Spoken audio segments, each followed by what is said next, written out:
કોંગ્રેસના ઉમેદવાર સામે દારૂનો ગુનો નોંધાયો છે। વોર્ડ નંબર 15ના કોંગ્રેસના ઉમેદવાર આશિષ જોશી સામે આ ફરિયાદ દાખલ થઈ છે। કોંગ્રેસ ઉમેદવારે દારૂનો જથ્થો મંગાવ્યો હોવાનો આરોપ છે। છોટાઉદેપુરના સંખેડા નજીકથી 293 બોટલ દારૂ ઝડપાયો હતો। દારૂ સાથે ઝડપાયેલા શખ્સે કોંગ્રેસ ઉમેદવારે દારૂ મંગાવ્યો હોવાનો દાવો કર્યો છે।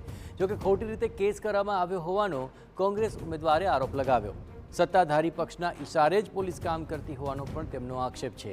કોંગ્રેસ ઉમેદવાર આશિષ જોશીએ તમામ આક્ષેપો ફગાવ્યા।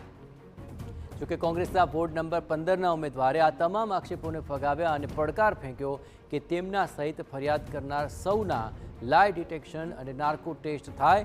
જો તેમ નહીં થાય તો તે પોતે આ મામલે સુપ્રીમ કોર્ટ સુધી જશે અને ટેસ્ટ કરાવશે।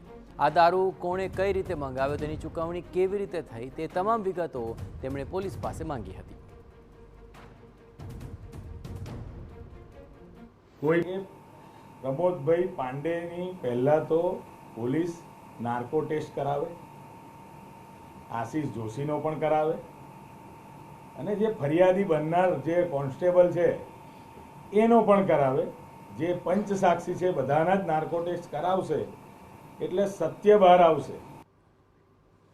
કોંગ્રેસનો આરોપ છે કે ભાજપને હારનો ભય સતાવી રહ્યો હોવાથી કોંગ્રેસ ઉમેદવારને ષડયંત્રપૂર્વક ફસાવવાનો પ્રયત્ન કરવામાં આવ્યો છે।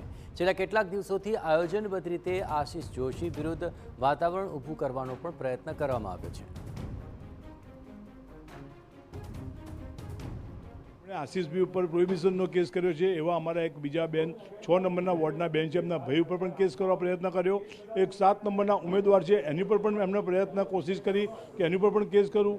અમે એવું નક્કી કર્યું છે કે કદાચ અમારા ઉમેદવાર ઉપર FIR કર્યા પછી કદાચ કાલ પોલીસ ઉપર થઈને એમ લોકોની ધરપકડ કરશે તો પણ અમારો કાર્યકર્તાને મન બનાવ્યું છે કે અમે કાર્યક્રમ અમારા વોર્ડમાં કરતા રહીશું, ડટીને રહીશું